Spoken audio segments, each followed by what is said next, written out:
ઓમ ભગવતે વાસુદેવાય નમઃ. ભાગવત કથા સ્કંદ ત્રીજો. આ સ્કંદ ત્રીજાનો 25મો અધ્યાય. આ 25મો અધ્યાયમાં દેવહૂતિ પ્રશ્નો કરે છે અને તેના જવાબ તેના પુત્ર એટલે કે ભગવાન કપિલ ભક્તિ યોગના મહિમા દ્વારા આપે છે. આપણે જાણીએ છીએ કે ભક્તિની વાત આવે તો આપણા સનાતન સંસ્કૃતિમાં ઘણા બધા ઉદાહરણો છે.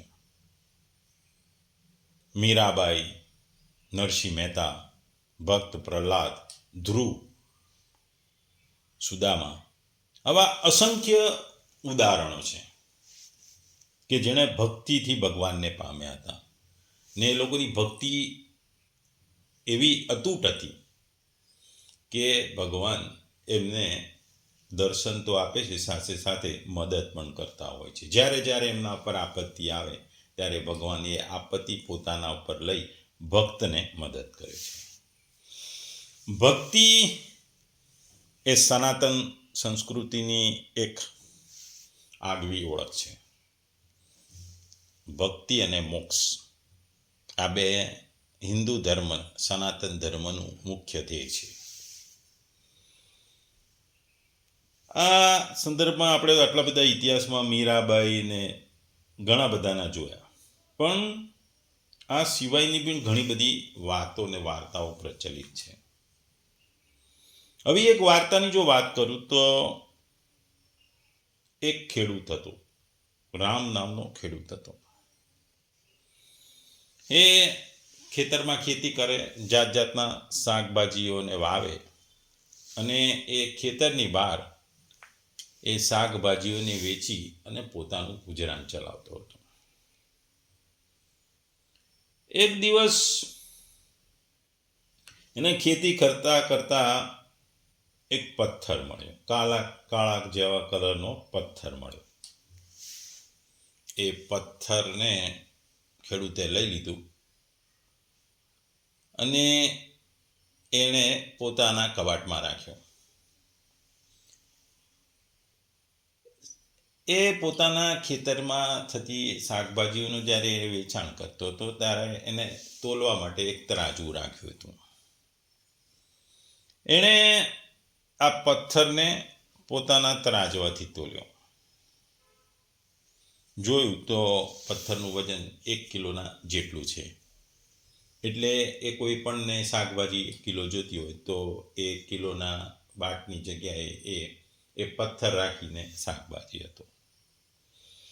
થોડો સમય ગયો ત્યારે એને એક વિચિત્ર વસ્તુનો ભાસ થયો. એ જ્યારે પથ્થરને રાખી 1 કિલો તોલતો તો તોલાઈ જતું હતું. કોઈ વ્યક્તિ આવીને કે મારે 2 કિલો શાકભાજી જોઈએ છે, એ જ પથ્થર રાખીને કહેતો હતો કે 2 કિલો તોલીને આપો, તો પથ્થર થોડો મોટો થઈ જતો અને 2 કિલો જેટલું વજનની શાકભાજી તોલી આપતો હતો.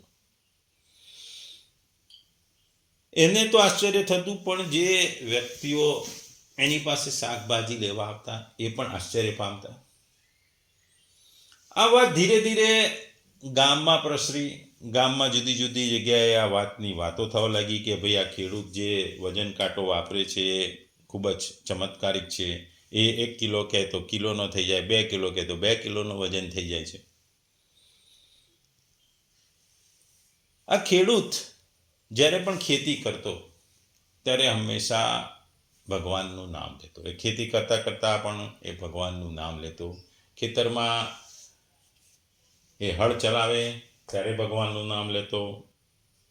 એ બીજ રોપે ત્યારે પણ ભગવાનનું નામ લેતો. એ પાણી પાય ત્યારે પણ ભગવાનનું નામ લેતો.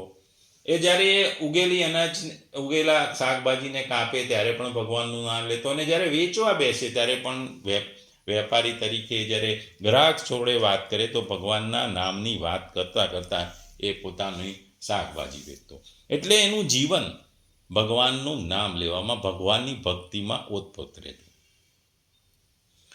આ પથ્થરની વાતો જેમ જેમ આજુબાજુ ગામ ને બધે પ્રસરવા હોય ત્યારે આ વાત એક મંદિરના એક જાણીતા વિદ્વાન બ્રાહ્મણ પાસે પહોંચી. એને થયું કે મારે પણ આ પથ્થર જોવો જોઈએ. એ શાકભાજી લેવાના બહાને એ ખેડૂત પાસે ગયો. એણે જોયું કે આ પથ્થર તો ખરેખર ચમત્કારી છે. એણે 2 કિલો અનાજ માંગ્યું તો પથ્થર 2 કિલો જેટલું શાકભાજી આપી. આ પથ્થરની અલૌકિકતા જોઈને એણે ખેડૂતને કીધું કે ખેડૂત, તું ભગવાનનું તો નામ દે છે ને, તારે આ પથ્થર શું કામનું?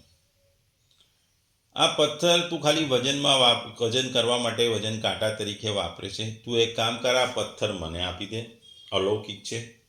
હું એને મંદિરમાં રાખીશ અને હું મંદિરમાં રાખી અને એનું પૂજા અર્ચના કરીશ, એની આરતી ઉતારીશ. ખેડૂત નિર્દોષ હતો. એણે પથ્થર એ મંદિરના પૂજારીને આપી દીધો. મંદિરના પૂજારીએ એ પથ્થરને લઈ મંદિરમાં મૂક્યો, એની સ્થાપના કરી. રોજ સવારે સાંજે એનું પૂજન કરતો, એને ફૂલ ચડાવતો, એની આરતી કરતો. સાંજે પણ એ પૂજા અર્ચના કરી અને આરતી કરતો. થોડા દિવસો વીતી ગયા. એક વખત પૂજારી ત્યાં મંદિરમાં બેઠો ત્યારે પથ્થરમાંથી અવાજ આવ્યો કે પૂજારીજી, તમે મને અહીંયા લાયા છો, તમે મારું પૂજન કરો છો, મારી આરતી ઉતારો છો, મને ગમે છે. પણ હું પેલા ખેડૂતને ત્યાં જે હતો એટલો મને આનંદ આ મંદિરમાં તમે મને રાખો છો આવતો નથી.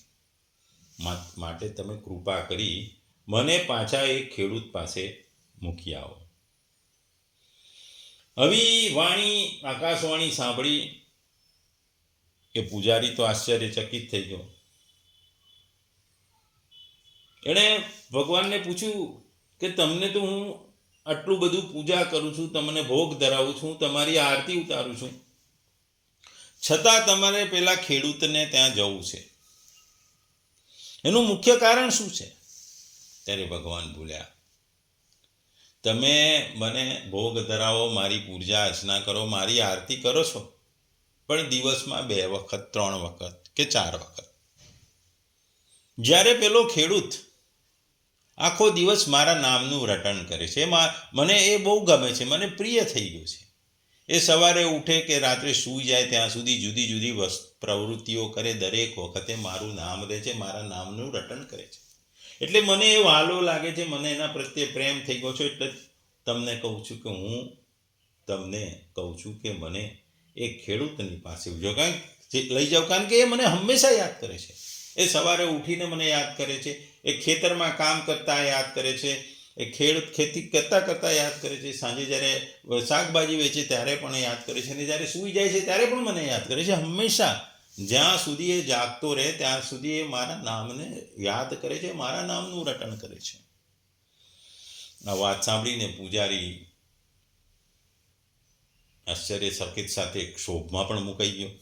એને થયું કે આ ખેડૂતની ભક્તિ આ મારી ભક્તિ કરતાં મોટી છે, અને ભગવાનને ભક્તિ પ્રિય છે. ભક્તિ સીધી સાદી હોય, ખાલી નામ લેવાથી પણ ભક્તિ ભગવાનને પ્રસન્ન છે. ભલે હું ભોગ ચડાવું, આરતી કરાવું, પણ ભગવાનને જે એનું નામ સતત રટે એ વધારે પ્રિય છે. એટલે એ વાતને એને સ્વીકાર કરી. એ પથ્થર એણે ખેડૂતને આપ્યો અને એને કીધું કે આ પથ્થર નથી, આ કાળો પથ્થર નથી, એ શાલિગ્રામ છે, અને એમાં ભગવાન હાજરે હજૂર છે. એનો મને પરિચય થઈ ગયો છે, એટલે હું તને પાછો આપવામાં આવ્યો છું. એટલે ભગવાનને હંમેશા ભક્ત ગમે છે. ભક્ત ગમે તે હોય, સીધો સાદો, ગરીબ, એની સાથે એમને કોઈ મતલબ નથી કે પૈસાદાર છે, ગરીબ છે, કે એમ ભગવાનને માત્ર ભાવના ભૂખ્યા હોય છે. જે ભગવાનને યાદ કરે છે એવા ભક્તોને પ્રત્યે ભગવાનની વધારે કૃપા હોય છે. અહીં આ અધ્યાયમાં ભક્તિ યોગની વાત કરવામાં આવી છે. આ તૃતીય સ્કંદના 25મા અધ્યાયથી આપણે ગણીએ તો કપિલ ગીતાનો પ્રારંભ થાય છે. એમાં 3 આજે શરૂઆતના અધ્યાયો છે, એમાં વેદાંતનું કથન છે, ત્યારબાદ ભક્તિનું કથન છે, અને પછી સંસાર ચક્ર, એમ આ 33મા અધ્યાય સુધી આ કપિલ ગીતા ચાલે છે. આપણે આગળ જોયું એમ કે એક દિવસે જ્યારે કંદર્પ મુનિ પુત્રીઓને પરણાવીને તમામ રીતનું કામ પોતાનું ગૃહસ્થાશ્રમ પૂરા કરી વનમાં ગયા, પછી એમણે દેવના પુત્રનો જન્મ થયો હતો, એટલે દેવહૂતિને પોતાના પુત્ર સાથે મૂકી અને એ સંસારનો ત્યાગ કરી વનમાં ગયા. જ્યારે કંદર્પ મુનિ જંગલમાં વનમાં ગયા ત્યારે એમણે કીધું હતું કે દેવહૂતિને કીધું હતું કે તારે કુખેલો જન્મેલો બાળક એ ભગવાન ખુદ છે, અને તું એમની પાસેથી સંસાર વિશે જાણજે, સંસારમાંથી ભક્તિ અને મોક્ષ વિશેનું જ્ઞાન, આધ્યાત્મિક જ્ઞાન તને તારો પુત્ર ભગવાનના રૂપમાં જન્મ્યો છે એ આપશે, અને પછી એના દ્વારા તને મોક્ષ મળશે. આ અધ્યાયમાં કુલ 44 જેટલા શ્લોક છે. આ 44 જેટલા શ્લોકોમાં જુદી જુદી વાત કરવામાં આવી છે. આધ્યાત્મિકતાનું મહત્વ છે, ભક્તિનું મહત્વ છે, સંસારમાં સાધુ જોડેનો સત્સંગ, કેવા વ્યક્તિઓ જોડે તમારે રાખવું જોઈએ એનું વાત છે. એમાં 1 થી 10 ભક્તિની મહિમા અને સાધુ સંઘની વાત કરી છે, જે કે ભક્તિ કેવી રીતે કરવી અને મનને શુદ્ધ કરવું, માયાના જે બંધનોને તોડવા એની વાત કરી છે. 11 થી 30 શ્લોકમાં આત્મા, પ્રકૃતિ અને ગુણોનું જે વર્ણન છે, સાંખ્ય તત્વોનું વિશ્લેષણ છે, આત્મ નિર્ગુણ છે, આત્મા નિર્ગુણ છે, જ્યારે પ્રકૃતિ સત્વ, રજ અને તમસ ગુણથી બને એની વાત કરવામાં આવી છે. અને 31મી થી 44 સુધીમાં ભક્તિના લક્ષણો અને મુક્તિનો માર્ગ બતાવવામાં આવ્યો છે, જે ભક્તિના 9 પ્રકારો, જેની સાધના અને એના ફળોનું વર્ણન કરવું. એટલે મુખ્ય 3 વસ્તુમાં આ અધ્યાયને વિભાજિત કર્યો છે. આ અધ્યાય ભક્તિને જ્ઞાન અને કર્મ કરતા શ્રેષ્ઠ ગણાવે છે, કારણ કે આત્માને પરમાત્મા સાથે જોડે છે. આપણે જોઈએ છીએ કે આ અધ્યાયમાં જો મુખ્ય વસ્તુ જો 3 છે. વક્તા છે ભગવાન કપિલદેવ છે, શ્રોતા માતા દેવહૂતિ છે, અને અધ્યાય છે સાંખ્ય યોગમાં ભક્તિ યોગ. જ્ઞાન અને વૈરાગ્યનો અંતિમ હેતુ ભગવાન પ્રત્યેની શુદ્ધ ભક્તિ છે, એની વાત કરવામાં આવી છે. આપણે કીધું કે 1 થી 10મા શ્લોકમાં જે ભક્તિની વાત કરવામાં છે, એને જો સંક્ષેપમાં જોઈએ તો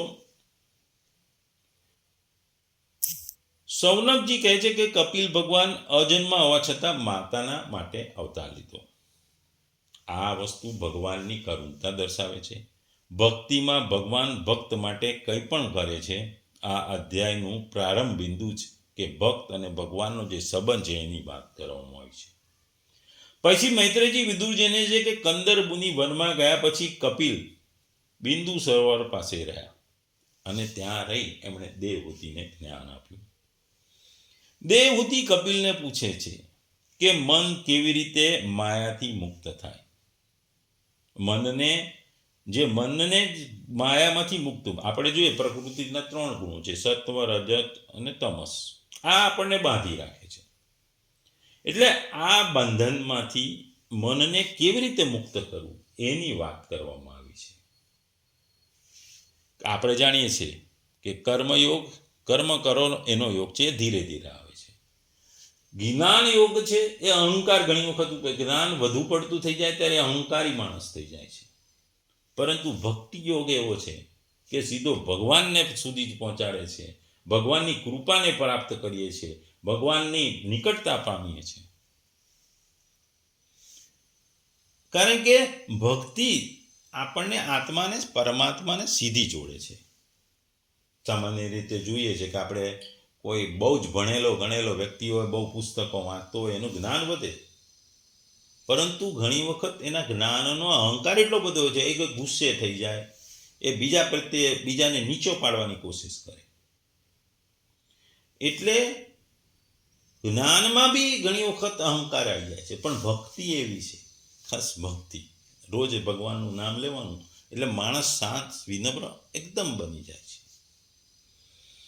પછી દેવહૂતિ કપિલ મુનિને પૂછે છે, મન કેવી રીતે માયામાંથી મુક્ત થાય? મન છે એને માયામાંથી છે. પછી કપિલ ભગવાન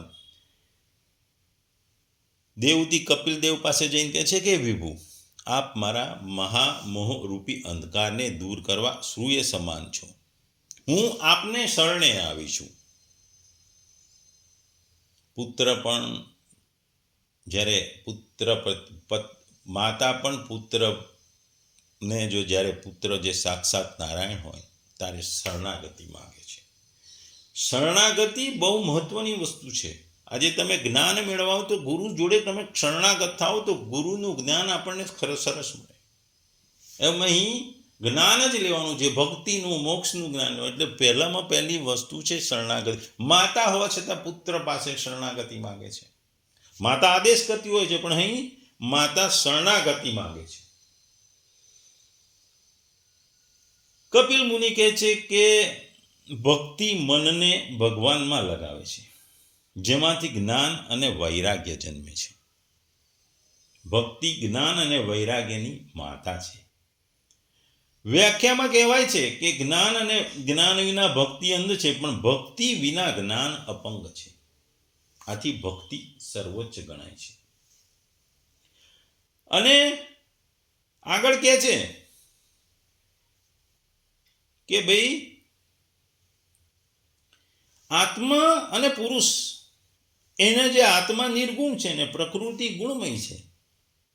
સાંખ્ય દર્શન અનુસાર આત્મા પ્રકૃતિ સાથે જોડાઈને સંસારમાં ફસાય છે, અને ભક્તિ આ તફાવતને સમજાવી મુક્તિ આપે છે. વ્યાખ્યામાં માયાને ભગવાનની શક્તિ તરીકે વર્ણવવામાં આવી છે, જે ભક્ત પાર કરે છે. આગળ કહે છે કે સાધુ જે લક્ષણો હોય છે, ક્ષમા, દયા, મિત્રભાવ, શાંતિ અને શાસ્ત્રને અનુસરવું છે. સાધુ સંગ એ ભક્તિનું મૂળ છે. સતા પ્રસંગામમ વીર્ય સંવિદો, સાધુઓના સંગથી ભગવાનની લીલાઓનું જ્ઞાન મળે છે અને વિશ્વાસ વધે છે. અને ભક્તિનું બીજ કહેવામાં આવે છે, જે જીવનને પરિવર્તિત કરે છે. સ્વતઃથી જ્ઞાન, રજતથી કર્મ અને તમથી અજ્ઞાન. આત્માના ગુણો બહાર છે, પણ મન, ઇન્દ્રિયો ગુણોમાં ફસાય છે. ભક્તિ સત્વ ગુણ વધારી શુદ્ધિ કરે છે અને અંતે નિર્ગુણ ભક્તિ તરફ લઈ જાય છે. એટલે કપિલદેવ અહીં કહે છે કે સાધુ સંગ વિના ભક્તિ શક્ય નથી. સાધુ એટલે જે ભગવાનનું નામ છે, જે નિર્દોષ છે, દયાળુ છે, વિનમ્ર છે. આપણે જોઈએ કોઈ સુગંધિત પુષ્પ ખાતે બેસીએ તો કપડામાં બી આપણને સુગંધ આવે. સુગંધિત ફૂલ આપણા કપડા પર પડ્યું હોય, થોડી વાર પછી જોઈએ તો કપડામાંથી પણ સુગંધ આવે. આપણે કોઈ દુકાનદારને ત્યાં રોજ બેસો તો તમે દુકાનદાર જોડે બેસો તો તમે વેપાર કરી એવી રીતે છે. એટલે જો તમે સત્સંગ કરો, એટલે સાધુઓનો સત્સંગ કરો, તો તમને ભક્તિ કેવી રીતે કરવી એનો માર્ગ મળે છે, ભક્તિનો માર્ગ મળે છે. ભક્તિ ની જે વાત છે, 3 ગુણોથી વાત છે, એમાં આગળ ભગવાન કહે છે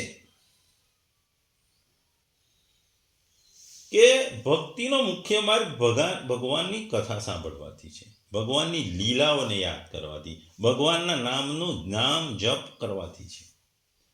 આ જો બધી વસ્તુઓ કરો, કથા સાંભળો, લીલાઓને જાણો, નામ કરો, જપ કરો, તો તમારું હૃદય શુદ્ધ થાય છે. અને આ હૃદય શુદ્ધ થાય એટલે તમારી અજ્ઞાનતા ઓટોમેટિક દૂર થાય છે. આપણે જીવનમાં જોઈએ છે કે તમે સારા માણસો જોડે બેસો તો તમને સત્સંગ કરો, એટલે સારા માણસની સંગત હોય તો તમારામાં સારા ગુણો આવે. પણ દારૂડિયો અને ગુનેગારોને જો સત્સંગમાં રહો કે સંગતમાં રહો તો તમારે એ દુર્ગુણો, તમે પણ દારૂ પીતા થઈ જાઓ છો.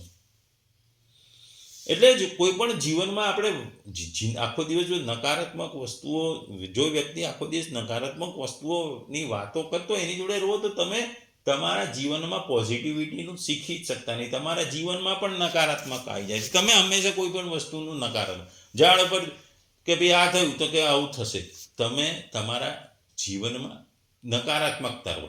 કોઈ પણ વસ્તુની ઘટનાને તમે સૌથી ખરાબ પરિસ્થિતિને તમારે મનમાં વણી લો છો અને તમને એ જ વિચારો કે ભાઈ હું સ્કૂટર લઈને જઈશ, આ જગ્યાએ પહોંચી જઈશ, પણ એવું હું સ્કૂટર ચલાવતા મને આમ થશે તેમ છે, એવું જ્યારે નકારાત્મક વર્ણન તમારા મનમાં જાગે છે પછી તમારે એક્સિડન્ટ થાય, તમે જગ્યાએ જવું હોય મોડા પહોંચો. અને હંમેશા આવા વિચારોમાં ચડ્યા રહો. એટલે તમે જો ભગવાનની લીલાઓ, કથાઓ, ભગવાનના નામનું જપ કરો તો મન શાંત થઈ જાય, અને મન શુદ્ધ થઈ જાય, શાંત થાય એટલે શુદ્ધ થઈ જાય. એટલે કહે છે કે ભક્તિ કરવી બહુ મહત્વની છે. અને ભક્તિની વાત કરતા છે કે સાચો ભક્ત બનો. સાચો ભક્ત કેવો હોય? એ અહંકાર વિનાનો હોય, દયાળુ હોય, ક્ષમાશીલ હોય, કોઈ સાથે વેર ન હોય, અને સુખ દુઃખ ગમે તે આવે એનો ભાવ એક સરખો હોય. એના ઉપર સુખ કે દુઃખ એની અસર ના પડે. એને સુખ ને બી માણવાની શક્તિ હોય અને દુઃખને બી સહન કરવાની શક્તિ, એના મુખ ઉપર કોઈ એનો પ્રતિભાવ ના આવે. આપણે જોઈએ છે કે ઘણા વ્યક્તિઓ એવા હોય છે જીવનમાં, આપણે જોઈએ એને આપણે બે શબ્દ ખરાબ બોલો તો પણ એને કોઈ રિસ્પોન્સ નહીં આપે, તમને કોઈ પ્રતિભાવ નહીં આપે. એ વસ્તુને ગળી જાય છે, એનામાં ગુસ્સો નથી આવતો. અને એ મનમાં એવું નથી વિચાર્યું કે મારા માટે ખરાબ શબ્દ બોલે છે, મારે એનું ખરાબ શબ્દ બોલી મારે એનું વેરો, એવું એનામાં આવતું નહીં. આવા ભક્તિ હોય ને, એટલે ભક્તિવાળા લોકોમાં આવું કંઈ આવતું નથી. પછી જે આગળ વાત કરતા અહીં કે જે ભક્તિના લક્ષણો શું છે, કે ભગવાનમાં અનુરાગ, અહંકારનો ત્યાગ અને શાંતિ. ભક્તને સંસારી વસ્તુઓમાં રસ નથી. કહેવાય છે કે ભક્તિ પાપોને બાળી નાખે છે અને ભગવાનનું દર્શન આપે છે. ભગવાનના સ્વરૂપ વર્ણન અને ભક્તિના ફળો, એટલે કે કપિલ ભગવાનને શ્યામ સુંદર પીતાંબરધારી તરીકે વર્ણવે છે. ભક્તિથી જ્ઞાન, વૈરાગ્ય અને મુક્તિ મળે છે. અને અંતે દેવહૂતિને કહે છે કે આ જ્ઞાનથી પણ તમે પણ મુક્ત થશો. એટલે કપિલ દેવજી કહે છે કે ભક્તિ પોતે જ મોક્ષ આપે છે, મોક્ષ માગવાની જરૂર નથી. એટલે ભક્તિ કરો એટલે ઓટોમેટિક મોક્ષ મળી જાય, મોક્ષ માટે પ્રયત્ન કરવો નથી પડતો. જ્ઞાન યોગથી પણ મોક્ષ મળે છે, કર્મયોગથી પણ મોક્ષ મળે છે. કર્મયોગ ઘણો લાંબો છે, જ્ઞાન યોગ પણ બહુ અઘરો છે. પણ જ્ઞાન યોગમાં શું થાય છે કે જ્ઞાન યોગમાં ઘણી વખત અહંકાર, જ્ઞાનનો અહંકાર તમને ડૂબાડી દે છે, અને એ જ્ઞાનના અહંકારને કારણે તમને મોક્ષ નથી મળતો. કર્મયોગ બહુ જ લાંબો છે, અઘરો પણ છે. કર્મ કરતા રહેવું પડે, અને તમારી એ કર્મયોગમાં તમારી જે મનોસ્થિતિ છે એનું પરીક્ષણ થાય છે. ઘણી વખત બહુ જ કર્મ કરવા પડે, પણ ભક્તિમાં એવું નથી. ભક્તિમાં ભક્તિ કરતા રહો, ભગવાનના નામનું જાપ કરો, ભગવાનને યાદ કરો, એટલે ભક્તિ જ મોક્ષ આપી દે. ભક્તિ કરી પછી ભગવાન પાસેથી મોક્ષ માગવાની જરૂર નથી. ભક્તિ જે મોક્ષ તરફ લઈ જાય, એટલે કે મોક્ષ માગવાની જરૂર નથી પડતી. એટલે જો અહીંયા વસ્તુમાં જોઈએ તો આપણે અંધકાર હોય દિવસનો, સૂરજ ઉગે ઓટોમેટિક અંધકાર મળી જાય, સૂર્યને ઉગાડવો પડતો નહીં, સૂર્ય ઉગે છે. એવી રીતે ભક્તિ કરો એટલે મોક્ષ મળે છે. અંધકાર દૂર કરવા સૂર્ય ઉગે ઉગે ઉગે એમ મોક્ષ મેળવવા માટે ભક્તિ કરો તો આપમેળે ભક્તિથી ભક્તિ આવે એટલે મોક્ષ આવી જાય. એટલે દેવહૂતિ વિશે કપિલદેવ કહેતા જાય છે કે ભાઈ માતા ઘરમાં રહીને પણ ભક્તિ થાય. ભક્તિ કરવા માટે તમારે ઘરમાં બહાર સંસારનો ત્યાગ કરો, જંગલમાં જવું પડે એવું નથી. તમે સંસારમાં રહીને પણ ભક્તિ કરી શકો છો. ઘરમાં રહીને છે, સંસાર છોડવાની કંઈ જરૂર નથી. આ વસ્તુ ખાસ કરીને આપણે સનાતન ધર્મની સ્ત્રીઓ માટે છે, કારણ કે એ ઘર સંસારનું મુખ્ય બિંદુ એ છે. ઘર ચલાવે છે, બાળકોને ઉછેરે છે, મોટા કરે છે, પણ એ લોકો સાથે સાથે પણ ભગવાનનું નામ દેતા હોય છે, ભગવાનના મંદિરે પણ જતા હોય છે. એ મહાન સાધના છે. કર્મ એટલે સ્ત્રીઓ જ્યારે કરે છે એ કર્મ કરતા કરતા ભક્તિ કરે છે, એ મહાન સાધના છે એમની. એટલે અહીં કપિલ મુનિ એ જ કહે છે કે સંસારનો ત્યાગ કરવાની જરૂર નથી. ઘરે બેઠા બેઠા પણ તમે ભગવાનનું નામ સ્મરણ કરો એટલે ઓટોમેટિક તમારી સાધના ચાલુ થાય. કારણ કે ભક્તિ એ સર્વોચ્ચ છે. ભક્તિ માટે સાધુ સંગ અનિવાર્ય છે અને નિષ્કામ ભક્તિથી ભગવાન પ્રસન્ન થાય છે. અને આ ભગવાન પ્રસન્ન થાય એટલે ભક્તિથી મોક્ષ મળી જાય, મોક્ષ સ્વયં આવી જાય. એટલે માતાની જે મોક્ષ માટેની ઈચ્છા કપિલ ભગવાને જોઈ કે માતા જે આધ્યાત્મિક યોગ મેં જે પૂર્વ ઋષિઓને કહ્યો હતો, જે નારદજીને બધાને કહ્યો હતો, એ હું તમને કહીશ. એમણે કીધું કે જીવને બંધન અને મોક્ષ કરનારું ચિત્ત છે. આ ચિત્ત જો વિષયોમાં આસક્ત બને તો એ બંધનકારક હોય છે અને જો પરમાત્મામાં આસક્ત બની જાય તો મોક્ષદાયી બની જાય છે. મનુષ્યનું આંતરિક શ્રેયનું સાધન આધ્યાત્મિક યોગ છે. આપણે જોઈએ છે કે મનુષ્ય યોગનું આચરણ કરે તો ખરા, શરીરને સુષ્ટ બનાવવા આસનને પ્રાણાયામ કરે છે, તેને આદિ ભૌતિક યોગ કહેવાય. તેની આગળ વધી કંઈક દિવ્યતા પ્રાપ્ત કરવા માટે કરે તો તેને કહેવાય આદિ દૈવિક. અને ત્રીજો પ્રકાર છે આધ્યાત્મિક. કાયાને મુખ્ય માનનારા કાયામાં પડ્યા રહેશે, સિદ્ધિઓ મેળવનાર જનારને દર્શન દૂર રહેશે, પણ આધ્યાત્મિકના ઉતરનારને ભૌતિક દૈવિક બે પ્રકારે મળી જાય છે. એટલે સાદો આસન પ્રાણાયામ તો એ આધિભૌતિક છે, એમાં કંઈક દિવ્યતા એડ કરો તો આધિદૈવિક છે, અને એનાથી ઉપર જાવ ત્યારે આધ્યાત્મિક છે. આ આધ્યાત્મિક જો તમે પ્રાપ્ત કરો તો ઓટોમેટિક તમને આધિદૈવિક અને આધિભૌતિક બંને મળી જાય. પરંતુ આધ્યાત્મિક માર્ગનો યાત્રી ભૌતિક અને દૈવિક સિદ્ધિઓમાં અટકશે નહીં અને તેને વટાવીને આધ્યાત્મિક પ્રસાદ મેળવવા આગળ જશે. એટલે યોગ માર્ગ અહીં કપિલ ભગવાન એ જ કહે છે કે સત્પુરુષો જે ભક્તિને દ્રઢ કરે છે અને ભગવાનનો આશ્રય લે છે એને કોઈ દુઃખ દેતું નથી. એને રજ તમસ એ કોઈ એની અસર થતી નથી. અને સાથે સાથે ભગવાન કહે છે કે તમે મારી જે લીલાઓ છે એના ચિંતન કરવાથી પણ મારા પ્રત્યે ભક્તિ ઉત્પન્ન થાય છે.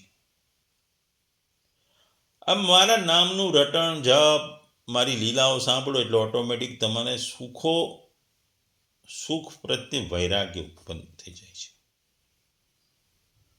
અને આ આગળ વધતા વૈરાગ્ય થતાની સાથે યોગાભ્યાસ દ્વારા તમે સર્વોચ્ચ ભક્તિ પ્રાપ્ત કરો છો. આ બધી વાત સાંભળીને દેવહૂતિ કહે છે કે હે ભગવાન, મને આવો યોગ કેમ કરીને સમજાવશો? હું તો સ્ત્રી છું, તેથી ભક્તિ જ વડે જ આપને ભજી શકું. યોગનું તત્વજ્ઞાન અઘરું છે તો હું સુખેથી ને સરળતાથી સમજી શકું એવી રીતે મને કહો. એટલે દેવહૂતિ પણ પ્રશ્ન કરે છે કે ભાઈ હું સ્ત્રી છું, હું યોગ કરી નહીં શકું, તો મને પણ સમજી શકાય એવું મને મોક્ષ માટેનો રસ્તો બતાવો. કપિલ મુનિ કહે છે કે માતા, શ્રી હરિને વિશે જ સ્વાભાવિકપણે ઇન્દ્રિયો વર્તે તેને ભક્તિ કહેવાય, અને ભક્તિને મુક્તિના કરતાં પણ ઉત્તમ ગણી છે. મારા ભક્તો મુક્તિની ઈચ્છા પણ રાખતા નથી, છતાં હું તેમને વૈકુંઠનું સુખ અવશ્ય આપું છું. કારણ કે હું સર્વ પ્રાણીઓનો આત્મા છું. મારો આશ્રય કર્યા વિના સંસારનો ભય દૂર થતો નથી. મારા ભયથી પવન વાય છે, સૂર્ય તપે છે, વરસાદ વરસે છે, અગ્નિ બળે છે અને મૃત્યુ બધે ફરે છે. એટલે માતા, હું તમને મોક્ષ આપનારું જ્ઞાન કહું છું તે સાંભળો. તેથી હૃદયની જે અહંકાર રૂપી ગાંઠો તૂટી જશે. અનાદિ આત્મા છે તેને જ પુરુષના નામે ઓળખાય છે. તે પુરુષ વડે જ આ સર્વ જગત પ્રકાશે છે. અને આ પુરુષે સત્વાદી 3 ગુણોવાળી અને પોતાની લીલાઓથી ઉત્પન્ન થયેલી પ્રકૃતિને સ્વીકારી છે. પ્રકૃતિ જ્ઞાનને ઢાંકનારી છે, તેથી પુરુષ પણ પોતાનું સ્વરૂપ જ્ઞાન પણ ભૂલી જાય છે. સર્વ કર્મ પ્રકૃતિના ગુણોથી જ કરાય છે, છતાં પુરુષ અધ્યાસને લીધે પોતે કરતા છે એમ માને છે. પુરુષ તો અકર્તા છે, માત્ર સાક્ષી છે. પુરુષ અને પ્રકૃતિ બંને અનાદિ છે. પુરુષ ચેતન છે અને પ્રકૃતિ જળ છે. આ જળ ચેતન બેવ ક્યારે આવીને ભેગા થઈ જાય છે એ કોઈ કહી શકશે નહીં. એટલે અહીં કપિલ ભગવાન પોતાની માતાને મોક્ષ માટેનો માર્ગની વાતો કરે છે. અને એ પોતે માતાને કહે છે કે ભાઈ સાધુઓનો સત્સંગ કરો અને ભગવાનનું નામ લો. આ બે તમને મોક્ષ તરફ લઈ જશે. ભગવાન કપિલ જ્યારે માતાને જે મોક્ષના માર્ગની સાંખ્ય યોગની વાત કરે છે અને પછી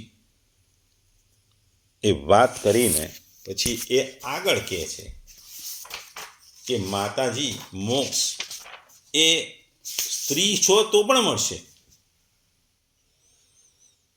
કારણ કે મોક્ષ માટે પુરુષ હોવું જરૂરી નથી, સ્ત્રીને પણ મોક્ષ મળે છે. માતાને કહે છે કે તમારે શું કરવાનું, એકમાત્ર ભગવાનમાં ચિત્ત રાખવાનું. ભગવાન જ મેન છે અને ભગવાન સિવાય કશું નથી. માતાજીને કહે છે કે મનુષ્ય આલોક કે પરલોકમાં કે આ બંને લોકો સાથે જનારા લિંગદેહને તથા શરીર સાથે સંબંધ રાખનારા ધન, પશુ, ઘર વગેરે જે પદાર્થો છે બધા અને અન્ય બીજા સંગ્રહોને પણ તજી દઈ અનન્ય ભક્તિપૂર્વક બધી રીતે મારું ભજન કરે છે. તેમને હું મૃત્યુરૂપી સંસાર સાગરમાંથી પાર કરું છું, એટલે મોક્ષ આપું છું. એ આગળ કહે છે હું સાક્ષાત ભગવાન છું, પ્રકૃતિ અને પુરુષોનો પણ પ્રભુ છું તથા સમસ્ત પ્રાણીઓનું હું આત્મા છું. મારા સિવાય અન્ય કોઈનો પણ આશ્રય લેવાથી મૃત્યુરૂપી માય ભયમાંથી છુટકારો મળી શકતો નથી. મારા ભયથી આ વાયુ વહે છે, મારા ભયથી સૂર્ય તપે છે, મારા ભયથી ઇન્દ્ર વૃષ્ટિ કરે છે, અગ્નિ પ્રજ્વલિત થાય છે અને મારા જ ભયથી મૃત્યુ પોતાના કાર્યમાં પ્રવૃત્ત થાય છે. યોગીઓ જ્ઞાન, વૈરાગ્ય, મુક્ત ભક્તિ યોગ વડે પણ શાંતિ પ્રાપ્ત કરવા માટે મારા નિર્ભય ચરણ કમરોનો આશ્રય લે છે. સંસારમાં મનુષ્ય માટે સૌથી મોટી કલ્યાણ પ્રાપ્તિ એ છે કે તેનું ચિત્ત ઉત્કટ ભક્તિ યોગમાં રહે અને એમાં જોડાઈને સ્થિર થઈ મને ભજે તો મને પામે છે, એટલે કે મોક્ષને પામે છે. ટૂંકમાં આ અધ્યાયમાં પહેલી વસ્તુ શીખવાની એ છે કે કોઈ પણ વસ્તુ તમારે પ્રાપ્ત કરવી હોય તો એના માટે તમારે એ ગુરુ પાસેથી જ્ઞાન લેવું હોય તો ગુરુને તમારે શરણાગત થવું પડે. અહીં માતા પોતાના પુત્ર પાસેથી મોક્ષ માટેની વાત સાંભળવા માટે શરણાગત થાય છે. એ શરણાગત એ પહેલી વસ્તુ છે. શરણાગત થાવ તો તમે સારું આપણને શીખવા મળે. આપણા શાસ્ત્રોમાં ખાસ કરીને ગુરુ શિષ્યની જે કલ્પના છે એ જ છે કે શિષ્ય જ્યારે ગુરુને શરણાગત થઈ જાય છે, ગુરુને આધીન થઈ જાય છે, ત્યારે એને પૂર્ણ જ્ઞાન મળે છે. જ્ઞાનની પ્રાપ્તિ માટે શરણાગત થવું જરૂરી છે. અગર તમે જ્ઞાન માટે એમ માનતા હોય કે આ મને આટલું શીખવાડશે એટલે હું શીખીને જતો રહીશ, હું બી હોશિયાર છું, મારાથી પણ આવું થઈ જશે, હું પણ ગુરુ એવું શક્ય નથી. ગુરુ કે કોઈ પણ મહાન વ્યક્તિ આગળ શરણાગત થાવ ને તો જ તમને એ વસ્તુ શીખવા મળે. શરણાગતિ પ્રાપ્ત કર્યા પછી જ તમને કોઈ જ્ઞાન મળે. અને આ શરણાગત પછી જ્યારે માતા કહે છે કે હું જીવનથી થાકી ગઈ છું, એટલે તમે મને મોક્ષ માટેનો માર્ગ મળો. અને આ માર્ગની વાતો કરતાં કરતાં ભગવાન કહે છે કે ભક્તિ એ શ્રેષ્ઠ છે અને ભક્તિ એ સર્વશ્રેષ્ઠ છે. તમે સ્ત્રી છો છતાં પણ ભક્તિથી તમે મોક્ષ પામી શકશો. અને આ ભક્તિ ક્યારે થાય? તમે સાધુ સંતોના સત્સંગથી બી થશે, ભગવાનના નામ જાપથી થશે અને ભગવાનની ભક્તિથી પણ થશે. એટલે ભક્તિ ખૂબ સરળ છે કારણ કે ભક્તિ કરશો એટલે કે ભગવાનનું નામ સાંભળવું એટલે શ્રવણ કરવું, ભગવાનનું કીર્તન એટલે ગાવું, ભગવાનને યાદ કરવું, સ્મરણ કરવું અને સેવાભાવ. એટલે આ 4 વસ્તુઓથી તમે ભગવાનની ભક્તિ કરો તો ભગવાન એટલે ભક્તિ કરો તો તમારું હૃદય બદલાય, હૃદય શુદ્ધ બને, એટલે શુદ્ધતાથી તમે ભક્તિથી મોક્ષ પામી શકો. એટલે તમે જીવનમાં પણ કોઈ પણ વસ્તુ ધીરે ધીરે કરો તો અંતિમ લક્ષ્ય તરફ તમે પહોંચી જાઓ. આપણા ત્યાં કહેવત છે ને કે ટીપે ટીપે સરોવર ભરાય. સરોવર એક સામટું ના ભરાય, પણ રોજ થોડો વરસાદ થાય, થોડું પાણી આવે, રોજ થોડો વરસાદ, એમ સરોવર ભરાય. એમ ભક્તિમાં ધીમે ધીમે ભક્તિ કરવાથી ધીમે ધીમે એની ચરમસીમાએ પહોંચી તમે મોક્ષની પ્રાપ્તિ કરશો.